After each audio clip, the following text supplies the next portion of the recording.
আসসালামু আলাইকুম। JN cooking and ব্লগের আজকের পর্বটি দেখার জন্য আমন্ত্রণ রইল। আশা করছি সবাই অনেক বেশি ভালো আছেন যারা আমার সাথে আছেন এই মুহূর্তে। তো আজকে কাশ্মীরি আচার তৈরি করব। এই কাশ্মীরি আচারটা তৈরি করা অনেকেই অনেক ঝামেলার মনে করেন। অনেক সময় দেখা যায় আচারটা অনেক বেশি গলে যায়, আবার অনেক সময় অনেক শক্ত হয়ে যায়, স্টিকি হয়ে যায়। তো আমি কিছু টিপস অ্যান্ড ট্রিক্স সহ আজকের এই রেসিপিটা শেয়ার করব।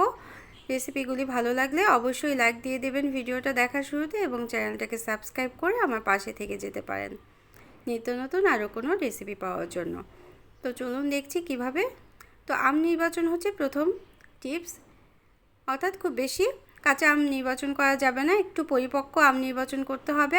আটিটা যেন শক্ত হয়ে যায় এই ধরনের আমটা নির্বাচন করতে হবে। আমি চার ফালি করে কেটে নিয়েছি, ভালোভাবে ধুয়ে পরিষ্কার করে নিয়েছি এবং পানি দিয়ে ভিজিয়ে রাখতে হবে, এবং 3 টেবিল চামচ লবণ দিয়ে দিলাম। তো এটা হচ্ছে আরেকটা টিপস, অর্থাৎ এভাবে করে ভিজিয়ে রাখতে হবে 3 থেকে 4 ঘন্টা, তাহলেই এই আমের আচারটা খুব সুন্দর হবে। পারফেক্ট রেসিপি পাওয়ার জন্য, পারফেক্ট একটা আমের আচার পাওয়ার জন্য, কাশ্মীরি আমের আচার পাওয়ার জন্য এটাই হচ্ছে আরেকটা টিপস। তারপর আমরা স্ট্রেন করে রেখেছি, অর্থাৎ 3 থেকে 4 ঘন্টা লবণ পানিতে ভিজিয়ে রাখতে হবে এবং স্ট্রেন করে আমটাকে রোদে শুকিয়ে নিতে পারলে ভালো হয়, আর না হলে এভাবে স্ট্রেন করে শুকিয়ে নিতে হবে। তো আর যা লাগছে দেখে নিই। এখানে আদা কুচি আছে এবং শুকনো মরিচের কুচি আছে। শুকনো মরিচের বিচিগুলো কিন্তু অবশ্যই ফেলে দিতে হবে, না হলে খুব বেশি ঝাল হয়ে যাবে। এবং আদাও এভাবে করে কুচি করে নিলাম। তো 1.5 কেজি আমের জন্য আমি 3 কাপ চিনি নিয়েছি। এই চিনিটা নিতে হবে, আম যদি কাঁচা থাকে অর্থাৎ বেশি টক আম হয় তাহলে কিন্তু চিনির পরিমাণটা একটু বেশি দিতে হবে।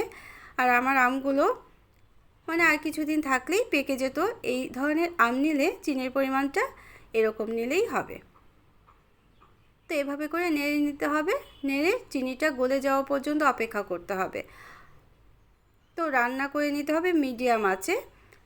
মিডিয়াম আঁচে আমরা ভালোভাবে নেড়ে চেড়ে চিনির যে পানিটা উঠবে সেই পানিতেই কিন্তু এই আমটা সিদ্ধ হয়ে যাবে, এবং ঢেকে রেখে দেবো প্রায় আধা ঘন্টার মতো। তো আদা কুচিগুলো এবং শুকনো মরিচের কুচিগুলো দিয়ে দিলাম, এবং 1 টেবিল চামচ পরিমাণ লবণ দিয়েছিলাম। লবণ দিয়ে চিনিগুলো দিয়ে দিলাম এবং আমগুলো দিয়ে দিলাম। তারপর মশলা হিসেবে কিন্তু অন্য কিছু কোনো দেওয়ার দরকার নেই। কাশ্মীরি আচারের পারফেক্ট রেসিপিতে কিন্তু এই শুধু শুকনো মরিচ এবং আদা কুচিটাই আছে। যদি কেউ গরম মশলা দিতে চান তাহলে দিতে পারেন, কিন্তু কাশ্মীরি আচারের পারফেক্ট টেস্টটা কিন্তু পাবেন না যদি গরম মশলা ব্যবহার করেন। তো আমি 10 মিনিট ঢেকে রাখার পর দেখা গেলো আমগুলো অনেকটাই নরম হয়ে এসেছে, নিচে যেন লেগে না যায়, এই জন্য মোটামুটি নেড়ে দিতে হবে। একটু সময় নিয়েই কাজটা করতে হবে। তো আমার রেসিপিগুলি ভালো লাগলে একটা লাইক দিয়ে দেবেন, প্রয়োজনে কমেন্ট করবেন আর শেয়ার করতে পারেন ফ্রেন্ডস অ্যান্ড ফ্যামিলির সাথে। যারা প্রথম আমার চ্যানেলটিকে আজকে ভিজিট করছেন তারা এক্ষুনি চাইলে চ্যানেলটিকে সাবস্ক্রাইব করে বেল বাটনটাকে প্রেস করে আমার সাথে থেকে যেতে পারেন।